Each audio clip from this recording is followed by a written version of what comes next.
প্রিয় দর্শক, মাত্র কয়েকদিন আগে আমরা 2023 নূতন সাল শুরু করলাম। আমি বসে বসে অনেক প্ল্যানিং করলাম যে 2023 সালটা আসছে, তো এইটাকে আমরা কত ভালোভাবে ইউজ করতে পারি। তো প্ল্যানিং করলাম। প্ল্যানিং করার পরে প্রজেক্ট নিয়ে কাজ স্টার্ট করলাম। কিন্তু বলতে বলতে আমাদের একটা মাস শেষ হয়ে গেছে, অর্থাৎ 12 মাসের 1 মাস শেষ।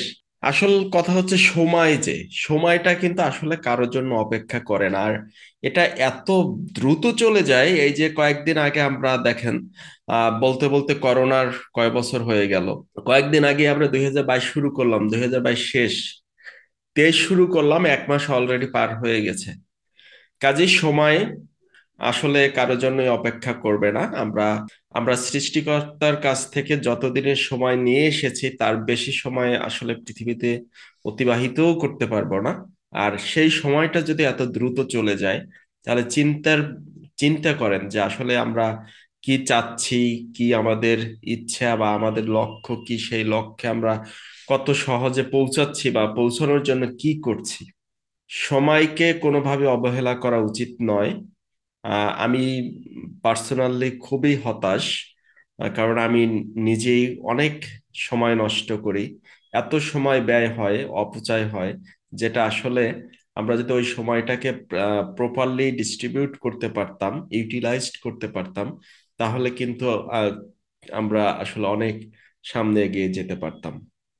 যাই হোক, সময়ের প্রতি অনেক সচেতন থাকতে হবে আমাকে, আপনাকে, আমাদের সবাইকে। তা না হলে আমাদের কাঙ্ক্ষিত লক্ষ্যে কাঙ্ক্ষিত সময়ের মধ্যে পৌঁছানোটা অনেক টাফ হয়ে যাবে। যাই হোক, কয়েকদিন যাবত মূলত আপনাদের জন্যই কাজ করতেছিলাম। মূলত কয়েকটা প্রজেক্ট। 1 নম্বর হচ্ছে আমরা একটি কোর্স নিয়ে আসতে চাচ্ছি ভ্যাট ট্যাক্স প্র্যাকটিক্যাল অ্যাকাউন্টিং এর উপরে। তো এই কোর্সটায় একটু অন্য রকম ব্যতিক্রম ধর্মী রাখতে চাচ্ছি। লাইক আমাদের আইটিপি এক্সাম মাস্টার প্ল্যানারটা যেভাবে আছে, এই ক্যাটাগরির একটি কোর্স হবে। ভ্যাট ট্যাক্স প্র্যাকটিক্যাল অ্যাকাউন্টিং, অর্থাৎ যারা ভ্যাট ট্যাক্স প্র্যাকটিক্যাল অ্যাকাউন্টিং এই বিষয়গুলোতে খুব ভালোভাবে নলেজ গ্যাদার করতে চায়, প্লাস হচ্ছে কনফিডেন্ট থাকতে চায়। অর্থাৎ আপনি সবেমাত্র গ্রাজুয়েশন কমপ্লিট করছেন, আপনার এখন জব ইন্টারভিউ অথবা জবে অ্যাপ্লাইয়ের পালা। তো জব অ্যাপ্লাই করতেছেন, ইন্টারভিউর জন্য ডাক পাচ্ছেন, কিন্তু ইন্টারভিউর পরে যে বিষয়টা হচ্ছে সেটা হচ্ছে আমাদের আমাদের শিক্ষা ব্যবস্থা যেটা, সেটা আসলে প্র্যাকটিক্যাল কাজের জন্য কিন্তু একেবারেই অনুপযোগী।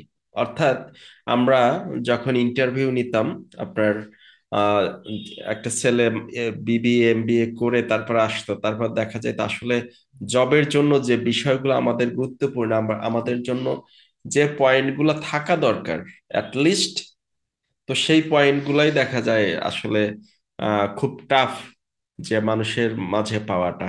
এটা কারণটা হচ্ছে একটা গদবাঁধা গদবাঁধা শিক্ষা ব্যবস্থার মধ্যে দিয়ে আমরা বেড়ে উঠি। এর মধ্যে আমরা যতটুকুই আছে ততটুকুই ব্যবহার করি না। কেন করি না? আমাদের পার্সপেক্টিভটা থাকে শুধুমাত্র পাশ করার উপরে। কাজেই নিজেকে তৈরি করতে হবে। নিজেকে তৈরি করতে হলে আপনি যদি অ্যাকাউন্টিং ব্যাকগ্রাউন্ডের হয়ে থাকেন, অথবা ট্যাক্সেশন ডিপার্টমেন্টের জব করতে চান, অথবা আপনি যদি কনসালটেন্ট হিসেবে নিজের ক্যারিয়ার দাঁড় করাতে চান, ভ্যাট ট্যাক্স কনসাল্ট করবেন, ঠিক আছে, বাট এটার সাথে অ্যাকাউন্টিং এর কিন্তু একটা খুব ভালো সম্পর্ক আছে। অর্থাৎ ভ্যাট অ্যাকাউন্টস, ট্যাক্স অ্যাকাউন্টস এবং ফাইন্যান্সিয়াল অ্যাকাউন্টস, তিনটার মূল কেন্দ্রবিন্দু কিন্তু এক। কাজে আপনাকে অ্যাকাউন্টিং, প্র্যাকটিক্যাল অ্যাকাউন্টিং কনসেপ্ট আপনাকে থাকতে হবে। এরপরে আপনি যখন আপনার ক্লায়েন্টকে সার্ভিস দিবেন, অথবা আপনি যখন একটি জব করবেন, জবে জয়েন করবেন নতুন, তখন আপনার দেখা যাবে আপনার বসের সাথে আপনার আমরা জানি যে বস যারা থাকে তারা একটু অন্য রকমের ব্যবহার সাবঅর্ডিনেট যারা থাকে তাদের সাথে করে থাকে।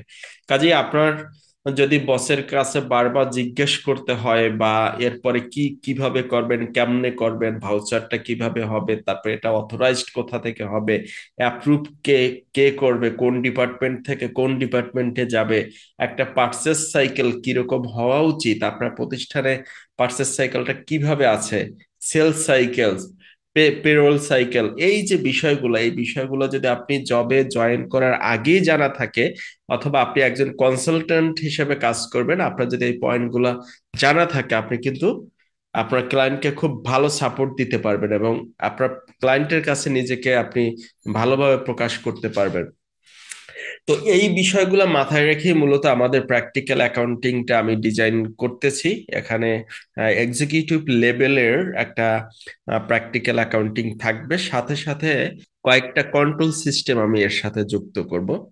তো এই কন্ট্রোল সিস্টেমটা হয়তো যারা সিএ পড়াশোনা করছেন তারা তারা হয়তো জানেন, অথবা তারা তাদের যে অডিট পেপার, যেটা সেই অডিট পেপারের জন্য এটা কাজে লাগবে। যেমন purchase cycle, cell cycle, payroll cycle, এই সাইকেলগুলো আমরা এখানে কভার করবো, এবং এর মধ্যে যে কন্ট্রোল সিস্টেম যেটা, সেই কন্ট্রোল সিস্টেমটা হাইলাইট করব আমি, ইনশাল্লাহ চেষ্টা করব। তো যাই হোক, আজকে অনেকদিন পর অনেকদিন ভিডিও আপলোড দেওয়া হয় না, কাজে আজকে একটা ভিডিও আপনাদের জন্য করলাম।